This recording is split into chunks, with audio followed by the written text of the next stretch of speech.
Section 1.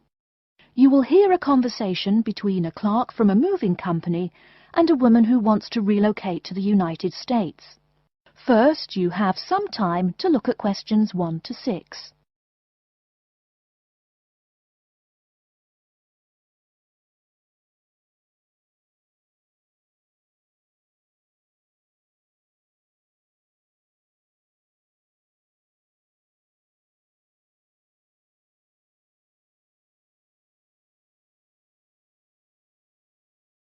You will see that there is an example which has been done for you. On this occasion only, the conversation relating to this will be played first. Good morning, ma'am, and welcome to Australia's Moving Experience. How can I help you? Well, I hope you can help me. I'm so up in the air right now. Just calm down now. Let me guess. You're moving and it has you a little confused. That's it exactly. You see, I'm relocating to the United States next month, and I'm having a hard time getting organised. Here, fill out your name and address and let me ask you a few questions. Oh, what should I call you? My name is Jane Bond. The woman says that her full name is Jane Bond, so Jane Bond has been written in the space. Now we shall begin. You should answer the questions as you listen, because you will not hear the recording a second time.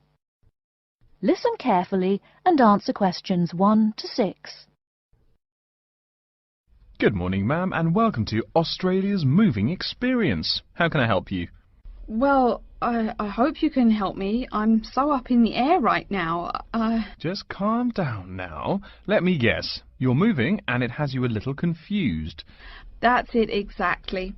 You see, I'm relocating to the United States next month, and I'm having a hard time getting organised. Here, fill out your name and address and let me ask you a few questions. Oh, what should I call you? My name is Jane Bond. OK, Jane, first of all, what's your work phone number? In case I have any questions about things. My work phone is 9463 550. But please try not to call me too often there. My boss hates personal calls. So does mine, ma'am. So does mine. And what address should we ship your things to? My new company is letting me stay temporarily at 509 Clark House. That's Clark. 1137 University Drive in Seattle. Seattle? Beautiful city, I hear. Mountains right beside the ocean almost. Cooler than Australia, too. OK, and when should we come pack your things? I guess that would be on Monday, March 11th. Do you want any help with an after-packing clean-up? We do that for a small additional charge. Yes, that would be helpful. I promised the landlord I'd give her the keys back by 5 p.m. on Thursday the 14th. Great. We'll just schedule the clean-up for that day.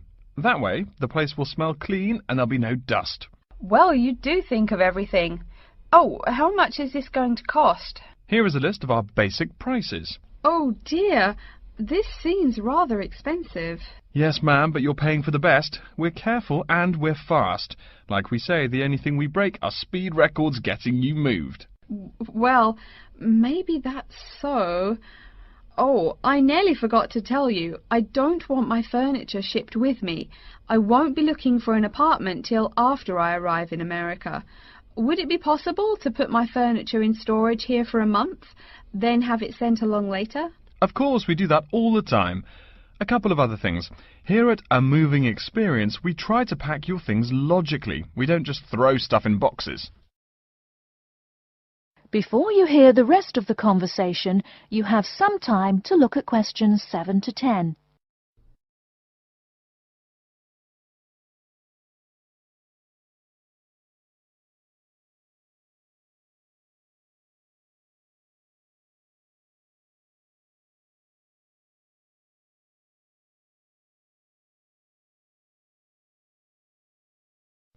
Now listen and answer questions 7 to 10. Do you have any special requests? You know, things you want packed in some special place, so you know where to find them. Like what? Oh, I don't know. Things like dishes, maybe. Not to be rude, but you look like a lady who likes to eat. Ah, yes, I need my dishes and things where I can find them quickly. Great. We'll put those dishes and cutlery in what we call the emergency pack. Can you think of anything else? I do have an antique tea kettle my great-grandmother gave my mother. I wouldn't want to lose that. So I guess you'd better put that in storage with the furniture. Grandma's tea kettle with the furniture. Got it. Say, how about things like your alarm clock? You don't want to miss your plane on the big day, right? Well, you certainly think of everything. Yes, that's right. I'll also need my alarm clock where I can find it. Fine, we'll put that in your personal package. And of course, we'll give you a list of where we pack everything. So all you'll have to do on Thursday the 14th is grab your luggage on your way out the door. I couldn't help noticing the new CD player you're carrying. Is that a Samsung? Why, yes it is. One of their best. Cost me nearly $100, it did. Do you want to take special care of it? I mean, it's brand new. Take care of it, but nothing special. You can just put it in storage with the furniture. That looks like everything we need here. I guess you're all set. That was certainly quick. Thank you, young man. This has been a most moving experience. That is the end of section 1. You now have half a minute to check your answers.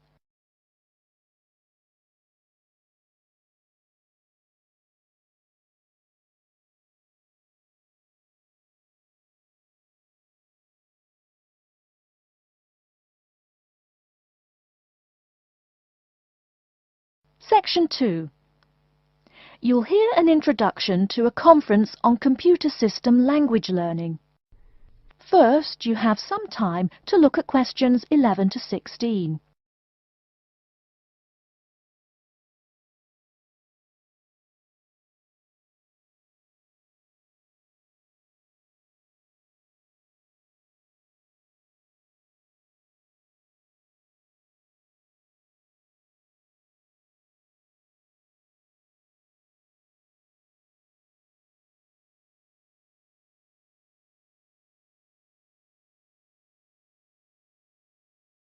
Now, listen carefully and answer questions 11 to 16. Good morning, everyone, and welcome to the second annual Wallabaloo Conference on Mastering Computer Languages. I hope you all had a good trip. Before we get underway with today's program, let me fill you in as to what's on tap for tomorrow, Sunday, February 19th. At 9 a.m., right here in the main hall, we'll be hearing a lecture from Dr. John Smith about computer as teacher. Professor Smith from the University of Melbourne is a world-class expert in the field of computer-assisted education, and his talk promises to be both stimulating and informative. Immediately afterwards, at 10:30, there will be a presentation of papers by various delegates. That, however, will take place in the garden room on the ground floor. If you don't yet know, the garden room is also called the ballroom, and will be gathering at the west end, the slightly raised area called Level 2. Just look for the crowd. If you get lost, there are signs in the foyer. After all that thinking, talking and listening, I expect everyone will be a bit weary. So at 11:15, there will be a break for coffee, cookies and other light refreshments. These will be available at the aptly named refreshment stand, placed by the door back here in the main hall. Also, if you choose to skip the formal lunch, you can buy a packed lunch at the stand for a reasonable price. I strongly urge you, however, to join us at the formal lunch. That won't be till 1 o'clock sharp, so you have time to stroll about town a bit. We'll be eating at the Seaview restaurant. The restaurant is located right here in the hotel on the top floor. It's a good dozen flights of stairs, so I suggest you take the lift on the ground floor, eh? If you're not fond of fish, there's an all-you-can-eat barbecue available as well. They even offer wallaby meat. After lunch, we'll troop back downstairs to Level 2 in the ballroom for the presentation of further papers, which will begin at 2 p.m. Please try to be on time. I know you'll be a bit tired after lunch, but the ballroom echoes so with people coming in late. Thank you in advance. Once we've heard the papers, we'll break for afternoon tea at 3:10 p.m. No need to walk. The manager of the refreshment stand has graciously agreed to have tea served in the ballroom. He's even promised us some special scones, baked from a recipe of his dear old Scottish grandmother. Then, tea being drunk and scones munched, we'll retire here to the main hall for some closing remarks and questions. So, by 5 o'clock, we should have the conference wrapped up. But the fun isn't over. This is Australia, mates. We'll be flocking to the hotel's own Palm Lounge on the east side of the foyer for an informal reception. You can relax, mingle with the other delegates, and let your hair down a bit. This will run from 5:10 to 6:10, though you're free to stay as long as you like. The lounge manager has informed me that for the duration of the actual reception, you can have all-you-can-drink beer for $20 with purchase of an advance ticket. Before you hear the rest of the talk, you have some time to look at questions 17 to 20.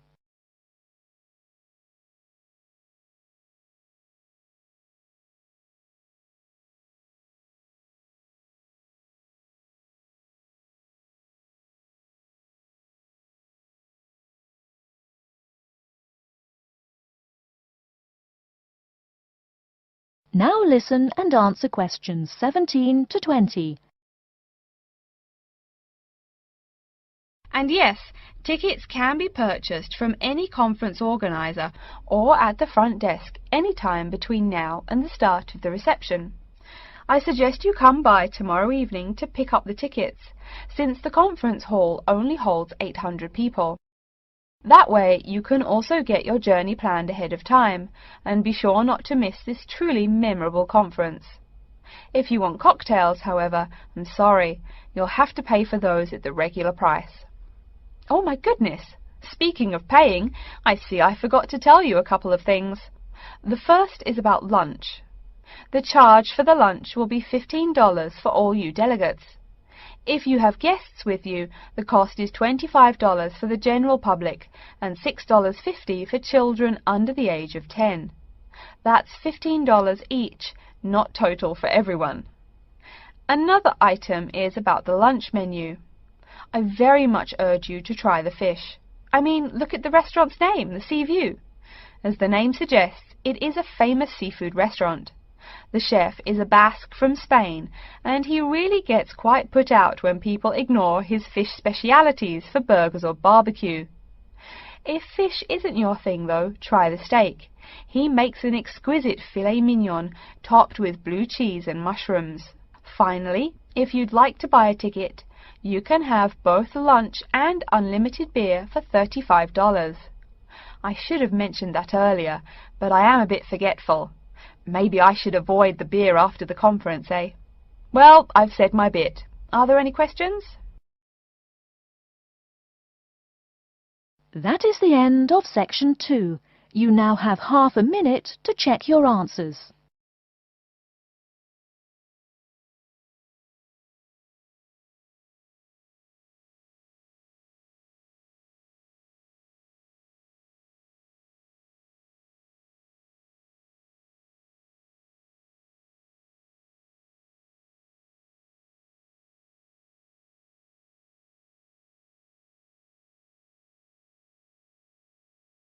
Section 3.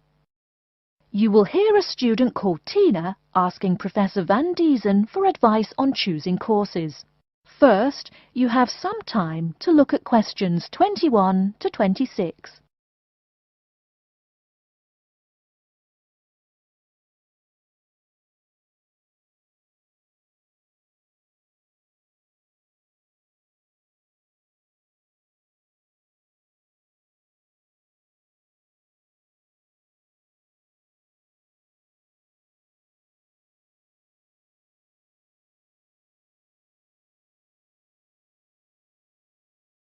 Now listen carefully and answer questions 21 to 26. Hello, are you Professor Van Diesen? Yes, I am. And who might you be? Oh, sorry, my name is Tina. I'm a freshman here.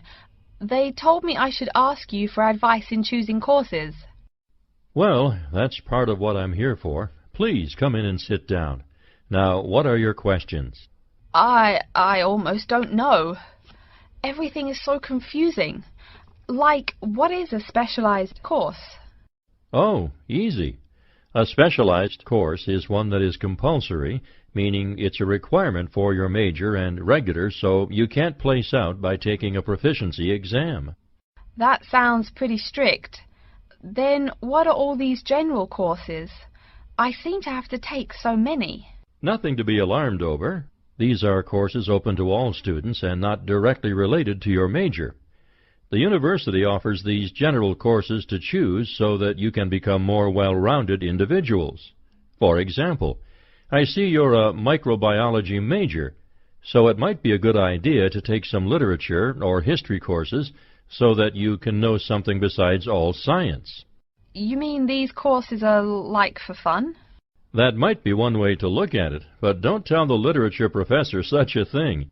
Think of a general course as the opposite of a specified course.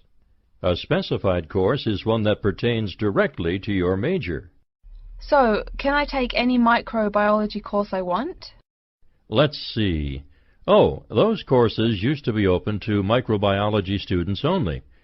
The good thing is now it's open to students on a flexible schedule, so it's not only for full-time students. So the answer is yes, if you have the instructor's permission. May I ask you why you chose microbiology? Well, I also like plain old biology too. You know, full-size animals. I might even become a veterinarian. Could I take some biology classes? Well, they are open to full-time students only, which I believe is what you are. I don't know how a freshman would get along with microbiology, though. I mean, most of the students presently looking into it are from off-campus. Off-campus? Yes, you know, people who use it in their work at hospitals, laboratories, even a police detective. Why did you choose microbiology, if I may ask? I don't think you quite answered that. Well, eventually I want to be a doctor. At least my dad tells me so. If I may say so, young lady, you seem a little uncertain. Still, I think that might be a good idea for a career. Of course, if you're thinking about being either a doctor or a vet, you should take some medical science classes before you even think of applying to med school. Great! What should I take? There is one small problem. The new medical sciences building is under construction, so there are no experimental facilities available until next year. I'm afraid you'll have to wait, but don't forget to take those courses at the first opportunity. Oh, bummer. Is there any other course you'd recommend for someone like me? Well, since you seem to like animals, have you ever thought about looking into environmental science? No, I never really thought about it before. Is it worthwhile? Quite. In fact, it's the fastest growing subject on this campus. Before you hear the rest of the talk, you have some time to look at questions 27 to 30.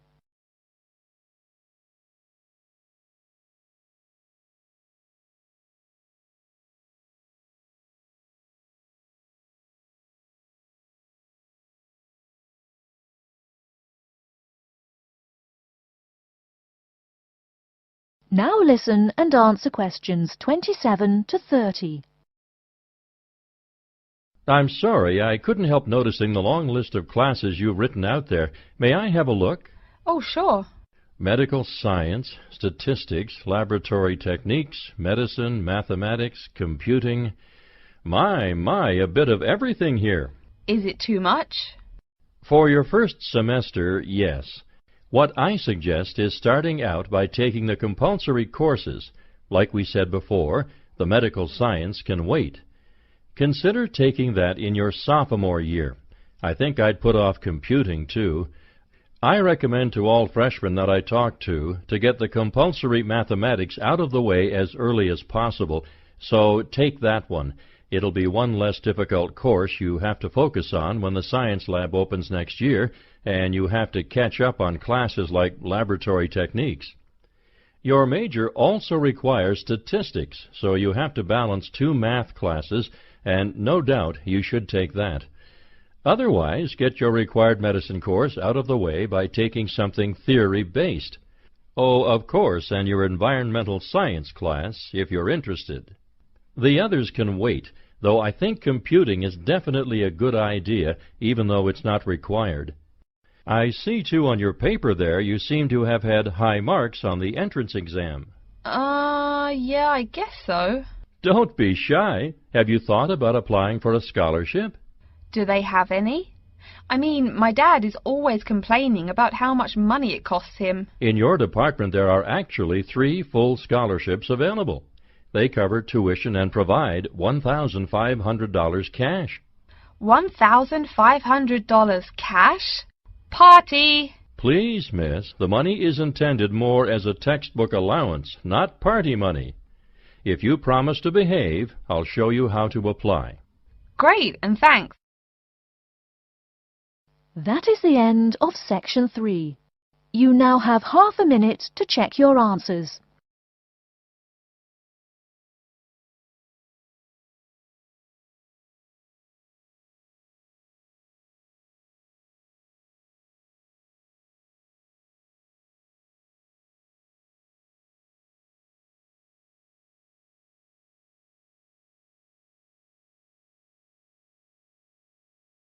Section 4. You will hear a lecture about how to choose flooring materials. First, you have some time to look at questions 31 to 40.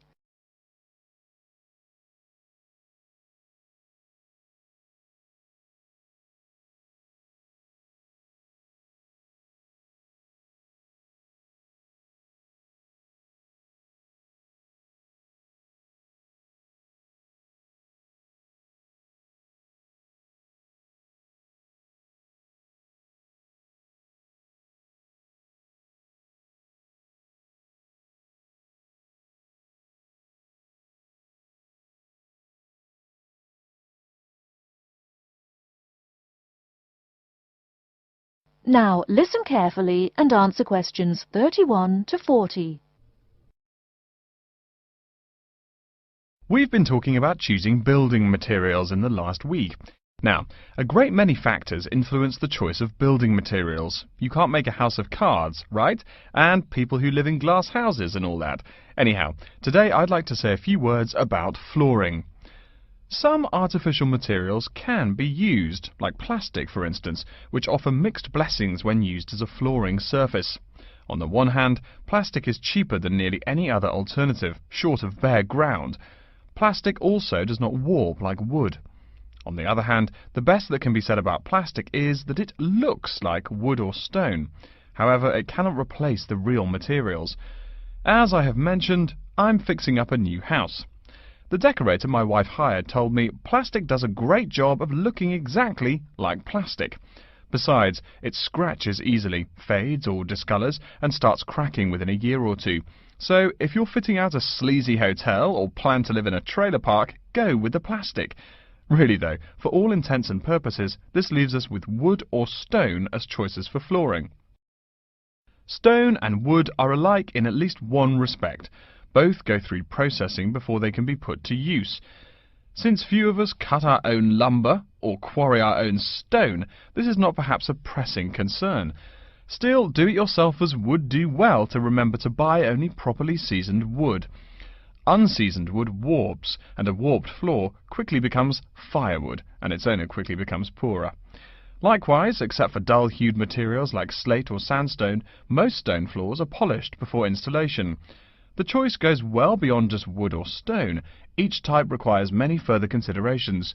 A few special remarks are called for when considering wood. For example, as always, aesthetics, personal taste and layout all play roles, as well as the type of house or room. Oh, and certainly don't forget the cost. When it comes to cost, a rule of thumb is that the softer and less exotic the wood, the lower the cost. In the US, for instance, pine is both ubiquitous and cheap. Mahogany is imported and exorbitantly expensive. If you're on any kind of budget when remodeling, it's really helpful to remember to go for the softer woods. Aside from cost, there are still lots of different factors that are important in choosing the best flooring for the job. Continuing with the example of wood, one must consider the effects of each type of wood on the mood of the room. When selecting the best wood to use, particular attention needs to be paid to its grain patterns, texture and colour. In rooms where relaxation or deep thought is the aim, say bedrooms or the study, dark, strong-grained woods are the rule. Here, the grain ought to match the furniture for a feeling of homogeneity. In rooms where activity and motion are typical, the dining room or living room, lighter, finer-grained lumber is more suitable. In such a setting, the wood grain might be useful in offering a contrast to the furniture. This leads to a feel of subconscious excitement in keeping with the room's function. In either case, though, consult a decorator. It is a decorator's job to know what materials to use to fit the function of the room. Though some things about putting together a room are subjective and based on one's individual taste, materials appropriate to a room's function are much more straightforward. A decorator takes the needs of the customer and uses a mathematical formula rather than subjective words. Since feelings vary from person to person, verbal descriptions of wood types tend to be ambiguous. You want the wood you select, not something approximate. And if you do decide to do it yourself, remember that all wood must be treated with preservatives to enhance its appearance and preserve its natural beauty. In the case of stone, or quarry tile, as flat-cut flooring stone is properly called, a new set of considerations must be weighed up. Simple colour aside, the degree of reflection must be kept in mind. This is called the reflectance rate, which is expressed in a number between 0.0 and 1.0, depending on the amount of light it reflects. At one end of the scale is polished silver. At a rating of 1.0, this shiny surface reflects nearly all of the light directed at it. Numbers closer to 0 describe materials that absorb more light. Moving down the scale a bit, we see that plastic that has been painted white has a rate of 0.8, which makes sense. We know that the colour white reflects all other colour, while black absorbs all colour, and plastic itself is a relatively reflective material. Materials that are denser and darker have reflectance rates much closer to 0. The quarry tile I mentioned a while ago has a rate of 0.1. As you may know, quarry tile is generally dark brown and made from clay, so it is quite dense. Of course, there is considerable variation among types of quarry tile because of the hue or treatment of the clay during its creation. Does anyone have any guesses as to what material may have a rate of almost 0.0? We can guess most of these materials are black in colour, but plastic, wood and even stone reflect some light. One material with a rate of almost 0.0 is black velvet. The texture produces almost no shine at all. Carrara marble, despite its white hue, is actually lower in reflectivity than black onyx. In any case, the fact that tiles vary somewhat should not be forgotten. A highly reflective floor would not be suitable in a library. It would be indispensable in a ballroom, should your home be large enough to feature one. Again, a rule of thumb is that light means lively. Since form and material follow function, one should only use the more reflective materials in rooms where the cultivation and expression of energy is important. Bear in mind, too, that most types of stone cost more than all but the rarest of wood. Of course, there is no reason why some rooms of a house should not feature wood floors or other stone tiles. You can even mix the two. A room with wood panels on the walls can have a beautiful stone floor. My bedroom has white birch walls and a light blue slate floor. The place looks like a Russian hunting lodge. Remember though, go with what feels right for you. Good taste and the laws of interior design are the homeowner's servants, not his master. It's only beautiful when you decide it is. I mean, you're the one who lives there, not the decorator, right? Okay, are there any questions? That is the end of section 4. You now have half a minute to check your answers.